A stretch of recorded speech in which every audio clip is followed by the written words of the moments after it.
Olá, pessoal! Sejam todos bem-vindos à nossa segunda aula dessa sequência didática. O meu nome é Rebeca Benkendorf e eu espero que vocês gostem dessa aula. Bem, na nossa última aula, eu propus que vocês montassem um protótipo de um barquinho a vapor. E esse aqui da foto é o barquinho que eu montei. Porém, eu verifiquei que esse barco ele tinha alguns problemas. Eu não gravei, né? Mas depois daquele vídeo que eu mostrei para vocês, eu fiz alguns testes com esse barco. E eu verifiquei que, primeiro, ele tem uma carga muito baixa, ou seja, se eu colocasse algumas pedrinhas sobre ele, ele já afundava, ou seja, ele não conseguiria carregar o peso de um sanduíche, como foi aquilo que eu propus para vocês no início da aula.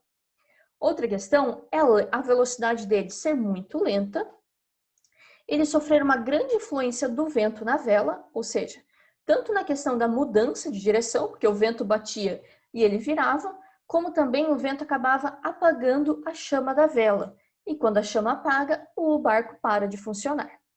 E por último, também eu verifiquei a baixa autonomia dele. Por quê? Assim que a vela para de queimar, ela é consumida por completo, esse barco para de funcionar, porque o combustível dele cessa e ele não anda mais. Se eu colocasse mais velas sobre ele, aumentaria muito o peso desse barco e ele também, por ter uma capacidade de carga muito baixa, não daria conta. Então, um problema levou ao outro e acaba que esse protótipo ele não é ideal para aquilo que eu propus para vocês. Mas será que esse barco pode ser melhorado? E se ele puder, o que a gente pode fazer para melhorar essas questões que eu estou levantando para vocês? Bem, na aula de hoje nós vamos falar sobre uma área da química chamada de termoquímica, que ela analisa a questão da variação de energia em reações químicas. E para isso, nós vamos analisar um componente em especial desse barco, que é a vela. Aqui no barquinho, a vela tem como função aquecer a água, que está aqui dentro do alumínio, aquecer, tornar ela vapor para fazer aquele jato que movimenta o barco. Essa é a função da vela nesse barco. E a composição dessa vela é parafina. E eu coloquei ali que a fórmula molecular da parafina é C20H42. Não é bem assim, por quê? A parafina, na verdade, é uma mistura de diversos hidrocarbonetos, todos eles com mais de 20 carbonos. E a parafina pode ser aplicada para diversas coisas. Porém, um dos principais componentes da parafina é um chamado eicosano, que é uma cadeia longa de 20 carbonos que está presente na parafina que a gente utiliza nas velas. Então, para fins de cálculos e todas as explicações que eu vou dar na sequência, eu considerei que a parafina é composta inteiramente por esse hidrocarboneto, que é o eicosano, tá bom? E agora eu pergunto para vocês, será que existe alguma reação química envolvida nisso? Nesse processo que eu estou mostrando para vocês da queima da vela? A resposta é sim, existe sim reação química, que é o que eu vou mostrar para vocês nos slides a seguir. Bem, a reação que acontece da queima da vela é essa aqui apresentada no slide. O eicosano, que tem fórmula C20H42, reage com 61 sobre 2 mols de gás oxigênio, formando 20 mols de dióxido de carbono, que é o CO2, mais 21 mols de água. E essa é chamada uma reação de combustão. Essa aqui, que está sendo apresentada, é a combustão do eicosano. Porém, todas as reações de combustão possuem essa estrutura padrão, que é um combustível, que no caso é aquilo que vem da nossa parafina, reagindo com um comburente, que no caso é o nosso gás oxigênio, e dando origem a como produtos o dióxido de carbono e a água, tá bom? Essa água, no caso, e o dióxido de carbono, a gente não vê, por exemplo, escorrer a água da vela. Na verdade, essa água sai na forma de vapor, ela já sai muito aquecida. Mas agora eu pergunto, né, como será que essa reação gera energia? Porque tô falando para vocês que ela gera porque eu consegui aquecer a água. Mas como que ela gera, né? Então, essa aqui é a estrutura de todos esses nossos produtos e reagentes que eu mostrei aqui em cima nessa reação de forma mais resumida. Nos nossos reagentes, essa aqui é a molécula do eicosano, uma molécula um hidrocarboneto de cadeia aberta com 20 carbonos e 42 hidrogênios, reagindo com o oxigênio e dando origem a como produtos o CO2 e a água. Bem, acontece que para essa reação acontecer, os reagentes precisam quebrar as suas ligações interatômicas, ou seja, aqui no eicosano, todos os carbonos estão ligados ou a carbonos, como a gente vê aqui do lado, né? Ou a hidrogênios, completando as suas 4 ligações. Como nesse modelo que eu fiz aqui. Se vocês olharem para a câmera, vão ver. Olhando aqui, ó, esse carbono aqui do meio, ligado a um carbono do lado e outro do outro, e 2 hidrogênios, que são essas bolinhas brancas. Essa aqui é uma estrutura relativamente estável para o eicosano, por quê? O carbono vai estar fazendo as suas 4 ligações, como é esperado, e para ele vai estar bom, ele vai estar estável naquela forma. Tanto que, se vocês olharem aí nas suas casas, talvez vocês tenham um pedaço de vela guardado. E vocês sabem que a vela pode ficar guardada por muito tempo, que ela não vai se desmanchar, ela não vai perder as suas propriedades. Por quê? Porque esse composto é estável, ou seja, ele mantém as suas ligações com o tempo. Porém, para essa reação acontecer, ele vai ter que quebrar essas ligações e por um momento muito breve de tempo, esses carbonos ali que eu destaquei, que era esse aqui do meio, ele vai quebrar todas essas suas ligações e ele vai ficar assim. Por um momento muito pequeno de tempo, o carbono ele vai ficar sem fazer ligações com outros átomos e depois ele forma novas ligações lá nos produtos, ou seja, aquele carbono encontra outros átomos que também estão separados, no caso aqui, os átomos do oxigênio, que também tem a ligação quebrada, e formam essa molécula aqui, que é a do CO2, certo? E o que acontece para a gente que interessa aqui nessa aula? Essa parte aqui de quebrar as ligações absorve energia. Tanto que para a gente queimar uma vela, nós precisamos primeiro acender um fósforo e acender o pavio. Aquela energia desse fósforo é o suficiente para dar início àquela reação. Depois, ela continua sozinha, porque a chama fica acesa e é o suficiente para dar energia para continuar quebrando essas interações, essas ligações interatômicas. Enquanto isso, quando o átomo de carbono parte disso aqui, que está extremamente instável, querendo fazer as suas ligações, para esse aqui, que ele já está fazendo as suas 4 ligações, acontece uma liberação de energia. Por quê? Porque ele se estabiliza. E no caso das reações de combustão, essa liberação de energia que é provocada depois nos produtos é muito maior do que a energia necessária lá no começo para dar início a essa reação.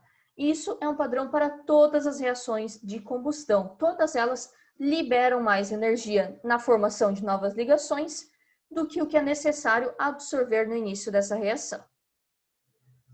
E agora eu faço então outra pergunta para vocês. Quanta energia será que é gerada nessa reação? Bem, para entender isso, a gente pode realizar o chamado cálculo da entalpia. A entalpia é a quantidade de energia de uma determinada reação. E nós podemos calcular o calor de um sistema através da variação de entalpia, chamada de ΔH. Para calcular esse ΔH, a gente tem que calcular a entalpia dos produtos menos a entalpia dos reagentes. Então, a gente já sabe que nossos produtos são dióxido de carbono e a água, e os reagentes são o eicosano e o oxigênio. Agora, quais são esses valores? Bem, os valores, vocês podem ficar tranquilos que eles são sempre tabelados e sempre serão disponibilizados para vocês em exercícios, ou seja, não é necessário decorar. Aqui eu coloquei os valores da variação de entalpia de cada um dos nossos reagentes e produtos, e eu chamo atenção para a entalpia do oxigênio, que como vocês estão vendo aqui é de 0 kJ por mol. Ou seja, isso aqui foi definido porque o oxigênio está na sua forma padrão. Então, o valor que foi determinado para ele é de 0 kJ por mol. Agora, realizando o nosso cálculo, né? Basta a gente como aqui, nesse caso, cada valor está sempre multiplicado por mol daquele elemento, daquela molécula, então a gente tem que sempre multiplicar esse valor aqui, que a gente está encontrando, pelo número de mols daquele composto. Por exemplo, aqui, CO2, a gente tem 20 mols de dióxido de carbono na nossa reação que vão ser gerados. E a entalpia do dióxido de carbono é menos 393 kJ por mol. Então, no nosso cálculo, a gente faz ΔH igual 20 vezes essa entalpia do CO2, que vai ser menos 393, e mais 21 vezes, que é do 21 mols da água, vezes menos 286, que é a entalpia da água, menos a entalpia padrão do eicosano, que é essa daqui, menos 566, é só 1 porque nós temos apenas 1 mol de eicosano sofrendo essa reação, mais 61 sobre 2 vezes 0, porque a entalpia do oxigênio é 0. Realizando esse cálculo, nós chegamos num valor final de menos 13.300 kJ por mol. Essa energia aqui é a que é energia gerada nessa reação. Porém, eu chamo atenção para vocês. Será que pode energia negativa? Será que isso existe? E a resposta é sim, ela pode sim e tem um significado muito interessante para nós. Isso significa que essa reação aqui libera energia. Sempre que uma reação, a variação de entalpia de uma reação for negativa, isso significa que essa reação libera energia. E ela é chamada assim de reação exotérmica. Agora, a gente já tem esse valor, só que essa ali é a energia liberada quando nós queimamos 1 mol de parafina. Porém, eu estimei que ali no barquinho foi usado mais ou menos 10 gramas de parafina, que é muito menos que 1 mol. Então, quanta energia será que é gerada apenas naquela queima dessa pequena quantidade de parafina? Bem, primeiro a gente tem que calcular qual é a massa de 1 mol de eicosano, que é a molécula que a gente encontra na parafina. Para calcular isso, a gente tem que multiplicar 20 vezes 12, porque nós temos 20 átomos de carbono na nossa molécula e 12 é a massa de 1 mol de átomos de carbono. Como a gente pode considerar que aqui a gente tem 20 mols de carbono, a gente tem que fazer 20 vezes 12, mais 42, que é o número de átomos de hidrogênio, vezes 1, que é a massa de hidrogênio que nós encontramos lá na tabela periódica. Sendo assim, a gente encontra uma massa de 282 gramas de eicosano por mol. É o que está mostrado aqui, Agora a gente pode calcular numa reação de uma regrinha de 3. Se 1 mol de eicosano tem 282 gramas, quantos mols nós teremos em 10 gramas de vela apenas? E o resultado, a gente multiplica em x e o resultado será de 0,03546 mols de parafina em 10 gramas de vela. Agora, a gente pode relacionar isso com a quantidade de energia que calculamos anteriormente. Se 1 mol do eicosano libera menos 13.300 kJ, 0,03546 mols de eicosano vão liberar quantos quilojoules de energia? A gente multiplica em x e o resultado vai ser de menos 471,618 quilojoules. Guardem bem esse valor que ele vai ser utilizado lá na sequência das nossas aulas. Ou seja, essa aqui foi a energia liberada na queima de 10 gramas de uma vela. Outra parte importante do nosso barco que a gente pode analisar é a água. Aquela água contida dentro daquele compartimento de alumínio. E essa água tem como função ser aquecida para mudar de estado físico. Aí eu pergunto, assim como eu perguntei ali na vela, será que existe uma reação química envolvida nisso? E a resposta agora é diferente. Não existe reação química envolvida nesse processo, porque na verdade esse é um processo de mudança de estado físico, que eu vou explicar um pouco melhor para vocês agora na sequência, utilizando um simulador. Eu quero que vocês considerem nesse simulador que cada uma dessas bolinhas rosa que estão em movimento seja considerada uma molécula de água, tá bom? E o que acontece? Essas aqui são nossas moléculas de água lá dentro do nosso compartimento de alumínio. A água, ela está numa temperatura relativamente baixa, né? Antes da gente acender a vela, ela está a temperatura ambiente. Então, as moléculas estão se movimentando não muito rápido. Porém, vamos observar o que acontece quando a gente aumenta a temperatura que está sendo incendida sobre essas moléculas. Por quê? Isso acontece porque quando a vela é acesa, é transmitido calor para aquele alumínio que aquece as moléculas de água. E como vocês podem observar, as moléculas vão ficando cada vez mais agitadas e aumentando a sua energia cinética. E eu quero que vocês guardem, então, essa imagem aqui, que ela vai ajudar vocês a entender como ocorrem as mudanças de estado físico da água. Bem, o processo de mudança de estado físico que eu falei que acontece no nosso barquinho é a mudança da água líquida para a água gasosa. Por quê? O barco só se movimenta quando a água sai do estado líquido e se torna vapor. Porém, essa aqui, né, é a representação da nossa reação. Água líquida se transformando, né, nosso reagente, se transformando no nosso produto, que é a água gasosa. Porém, essa reação só acontece quando é incendido energia, na forma de calor, naquela água líquida. E essa energia, no caso do nosso barquinho, vem da vela, na queima da vela da parafina. A mudança que acontece é essa daqui. Imaginem, né, lembrando ali do nosso simulador, que o estado líquido é aquele em que a energia está mais baixa, a temperatura das nossas moléculas é mais baixa. E nela, a gente tem uma agitação das moléculas muito menor, não é verdade? As partículas estavam mais próximas, elas interagem mais entre elas, e elas estavam se movimentando bem mais lentamente. Porém, quando a gente passou para o estado gasoso, quando eu fui lá aumentando a temperatura do nosso simulador, deu para perceber que as moléculas se agitaram muito, elas receberam essa energia e transformaram em energia cinética, elas começaram a se movimentar com maior velocidade e elas acabaram ficando mais afastadas umas das outras. E é isso que caracteriza a diferença entre os estados líquido e gasoso. Ou seja, no estado líquido, as moléculas estão mais próximas entre elas. Já no estado gasoso, elas estão mais afastadas, com maior velocidade. E agora eu pergunto, né? Será que a gente consegue, né, calcular qual a energia necessária para evaporar a água? Porque eu estou falando para vocês aqui nessa reação que é preciso colocar energia na reação para ela acontecer, para acontecer essa mudança de estado físico. Mas quanta energia será que vale isso?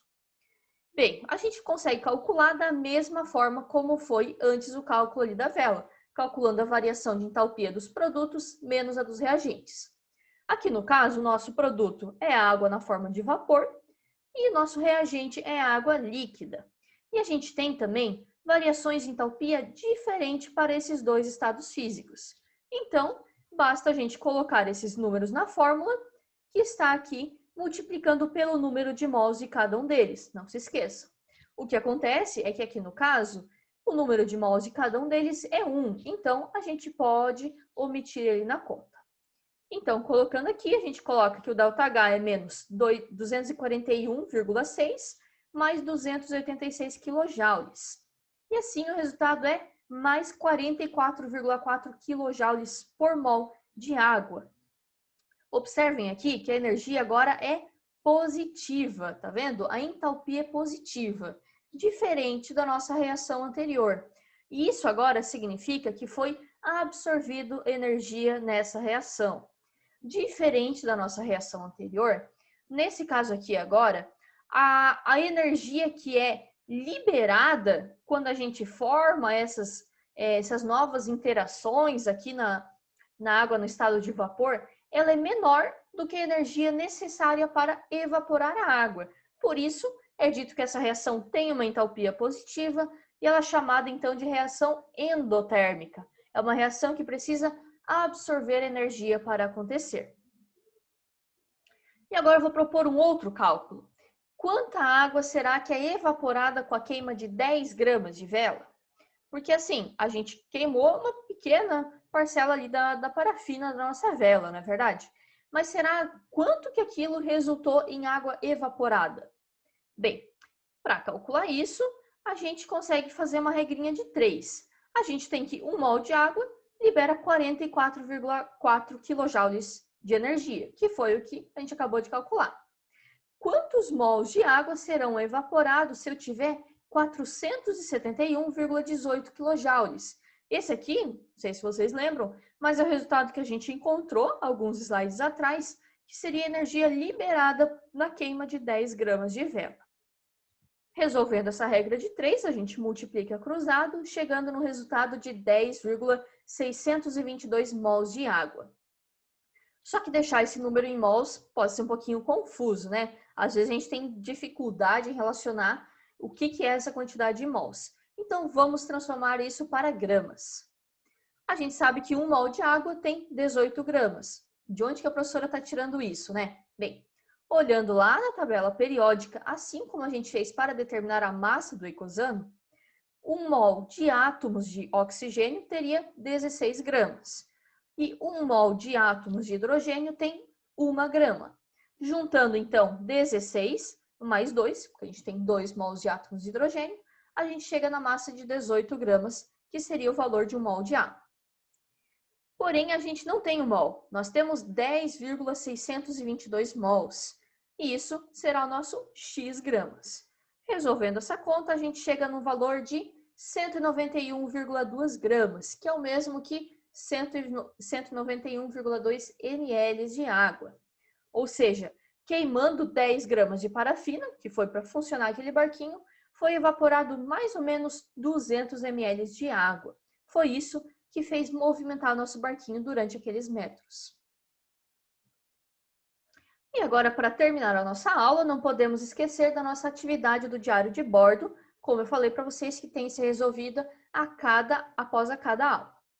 Eu gostaria que depois dessa aula vocês pesquisassem sobre os barcos a vapor e escrevam aqui no seu diário de bordo sobre o princípio de funcionamento e a importância desses barcos, escrevendo como que eles se movem sobre a água.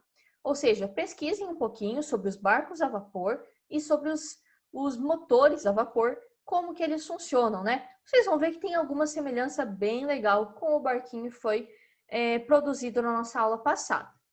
E para essa atividade, vocês vão ter um tempo de 25 minutos. E essa, pessoal, foi a nossa segunda aula dessa sequência didática. Eu espero que vocês tenham gostado e eu espero vocês na nossa próxima aula. Tchau, tchau!